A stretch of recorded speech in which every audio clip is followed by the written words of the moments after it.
Let's talk about here the decision by the Indianapolis Colts to retain both Ryan Grigson and Chuck Pagano. That roster seems really, really bad surrounding Andrew Luck. Is it a mistake to bring those guys back?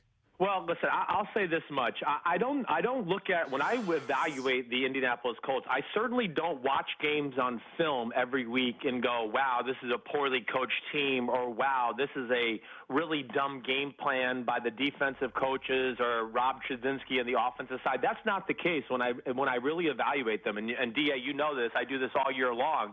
I do free agency, the draft, all of that. So, I'm not disappointed that they kept Chuck Pagano. I understand that. The Ryan Grigson part of it, that part of the equation, I am a little confused about, because I don't think anybody that's really evaluated the Indianapolis Colts over the last few years, you can sit there and go, wow, they've really orchestrated a top-tier roster around Andrew Luck and made a really quality defense for Chuck Pagano and his defensive staff to thrive as well. So I like Chuck Pagano. I like keeping him. Listen, the Colts play tough.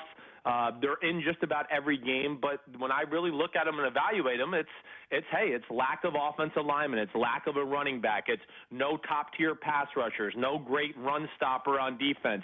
Really, nobody great in the secondary other than Vontae Davis, and he's getting long in the tooth as well. So that is where I am a little confused with the situation in general. So you could understand Jim Irsay wanting continuity, because we always preach, hey, if you want to win, you got to stick with a coach and stick with the front office, and continuity is really important here. But what is that fine line? Because the New York Giants, it paid dividends when they retained Tom Coughlin. But sometimes you feel like teams like maybe the Cincinnati Bengals keep slamming their head against the same wall by keeping the same guys in position. What is that fine line? Yeah, it is. It's a very tough It's a very tough line to toe there. I think you have to at least see a silver lining in the future. I think that's the one area I look at. And for the Indianapolis Colts, I don't see the silver lining still. I would still say their defense is probably 2-3 years away from being a legit top-tier defense in football. There's just too many holes there altogether. So, again, it's about, I guess, knowing the relationship between your coach, your GM, knowing they're all on the same page, which also makes this conversation a little more confusing, too, because it doesn't sound like Grigson and Pagano are always on the same page, especially if you read between the lines and everything that went on last year. The continuity thing is great. I get it, because it doesn't ruffle feathers and it continues things status quo. But, I always look at guys like, the New England Patriots is an organization to go where they realize when to hold them and when to fold them, for lack of a better phrase. They go, oh, our fourth-round draft pick is being outperformed by a free agent. Well, we're not going to be political and just let the fourth-rounder make the team just so it looks like we didn't botch the draft pick. They will just say, no, abandon ship. The free agent's better than the fourth-rounder. We made a mistake, and everybody will forget about it because we'll win games all year long, and then no one remembers that we cut our fourth or third-round draft pick. That's where I think a lot of times a lot of these organizations mess up. They're too worried about their own ego, how they're going to be viewed in the public eye, instead of just looking at the big picture. Chris Sims is our guest here on CBS Sports Radio and the CBS Sports Network. Same kind of things going on in Houston right now. Some people suggest that Bill O'Brien's coaching for his job. Now, 3 years, 9-7 all 3 seasons, back-to-back AFC South championships. So they've hosted playoff games the last 2 years. But what does it say about Bill O'Brien's lack of some type of vote of confidence that he could go to the playoffs back-to-back years and they still kind of don't trust him? What does that say about that situation? Yeah. Well, listen, I'll say this. DA, I've been around the NFL my whole life. I know a lot of people. I do think Billy O'Brien's in trouble there from the people I know around the NFL.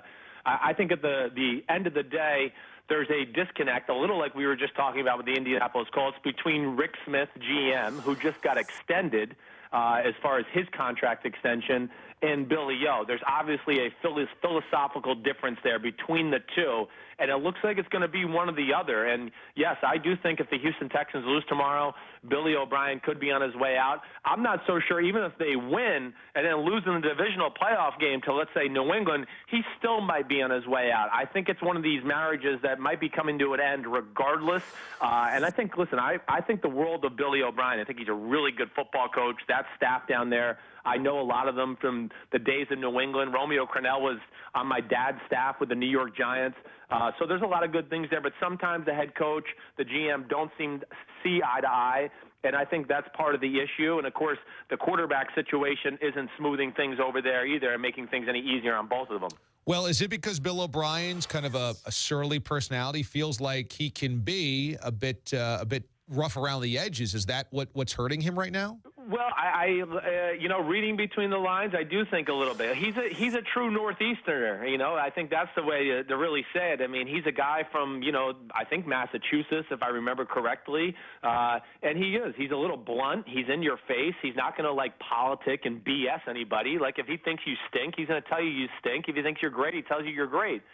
Billy O's going to tell you how it is. So that's the thing I respect about Billy O, but not necessarily does that type of attitude always translate to happy relationships in an NFL organization. Steelers and Dolphins coming up on Sunday on CBS. Earlier in the season, we actually saw the Dolphins pull the upset and win pretty easily, 30-15. On that day, Jaya Jaya went for more than 200 yards in that game. Is there any way that the Dolphins can get Jay Ajayi off again, and is that a way that they can keep this game close? Yeah, I mean, I do think they'll be able to. Yes, first of all, that has to be their plan of attack. Dominate the line of scrimmage. Let's run the football, high percentage completion passes. Let's keep Big Ben and Le'Veon Bell off the field, because I think that will be Big Ben and Le'Veon Bell's formula as well. They're going to go, hey, you guys, Miami Dolphins, you guys stink at stopping the run. Your defense isn't very good. I think Pittsburgh realizes, yes, their defense statistically, it's ranked in the top half of football. It's somewhere between I can't remember, top 12, somewhere in that range. But I don't think realistically it's quite that good. The difference is between the first matchup and the first matchup when Ajayi ran for over 200 yards. Shazier wasn't playing. Sean Davis, now their new starting safety, who's been phenomenal, the rookie out of Maryland. He is now in the lineup more consistently. Bud Dupree is healthy as far as outside linebacker. He's one of the most talented guys they have on that defense in general. So from that standpoint, Pittsburgh's a much better football team. Where I do get concerned with Pittsburgh is no Cam Hayward. Stephon Tuitt, their other defensive tackle, is just coming back from a knee injury. And their defensive success, DA, a lot of time is predicated on their athleticism. They have all these hybrid guys that are 265, 275, 285. They can play DN. They can play outside linebacker. But they don't necessarily have those great run stoppers. And this Miami offensive line is a tough matchup with them because they're very athletic with first-round pick, Tunzel with the gas mask on during the draft, and Brandon Albert. So they're athletic enough to stay on the blocks of those Pittsburgh guys. That's the one thing I noticed watching back the film. But regardless, I expect Pittsburgh to win the football game because the defense is a little bit better, and that offense for the Steelers is rolling right now. They've changed their identity. They are a downhill smash-mouth football team that does play action and uses the pass game off their run game, where earlier in the year it was all about let's spread it out and throw it around the field, and we'll run it every now and then. Chris Sims, NFL analyst for Bleacher Report and CBS, joining us here on the show. So when you look at the NFC side of things, the big one that stands out this entire weekend is Giants and Packers. Earlier in the week, Bart Scott was trying to tell me that the Giants' defense is overrated because outside of their familiar foes of the division, they really haven't beaten anybody. Now, they did beat the Saints and the Lions earlier in the season. But I wonder about you. Do you think it's also a bad matchup? That's what his bigger point was. This is a bad matchup for the Giants defense because Aaron Rodgers can go up-tempo, spread it out, and keep their bigs on the field. Is it a bad matchup for the Giants? Yeah, I mean, listen, they're one of the defenses that can match up very well with Aaron Rodgers and company because they have to cover corners. But I think as a whole, yeah, this is one of the worst matchups for the Giants in all of football from the standpoint of, okay, the Giants have a very good defensive line. This is one of the best offensive lines in football. The Giants can rush the passer, but I think we would all agree they're not like one of the best 10 in football as far as getting pressure on the quarterback. And this is the best pass-protecting O-line in football. And I don't care how good your corners are. When you have somebody like Aaron Rodgers who can sit back there with time and then create more time with his phenomenal athleticism, that is a dangerous matchup for this Giants team. Third downs will be key in this game. That's the one area. The Giants defense has been phenomenal on third downs, But the Green Bay offense is phenomenal on third down. Aaron Rodgers is the best third down quarterback I've probably ever seen in my life. He's the best quarterback I've ever seen in my life in general. And then the red zone. Red zone will be a huge key, too. Can the Giants keep Aaron Rodgers out of the end zone? The Giants, of course, have one of the best scoring defenses in football. They're number 2 in football. But Green Bay, Aaron Rodgers are one of the best scoring offenses in football. And Aaron Rodgers, because of his ability to move in the red zone and attack the line of scrimmage, he puts great stress on linebackers and safety because they see him about to run and they go, oh, man, we got to abandon our coverage responsibility and go tackle him.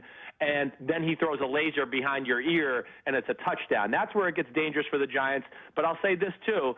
You know, this Green Bay Packers defense, their secondary beat up. They're one of the worst in football at stopping the pass, and we know the Giants' offense isn't anything special, but that would scare me a little with Odell Beckham Jr. and company, to where I think the Giants can have a little more success than usual on the offensive side of the ball, but still expect the Packers to win the game like 23-20, 23-17, somewhere in that range.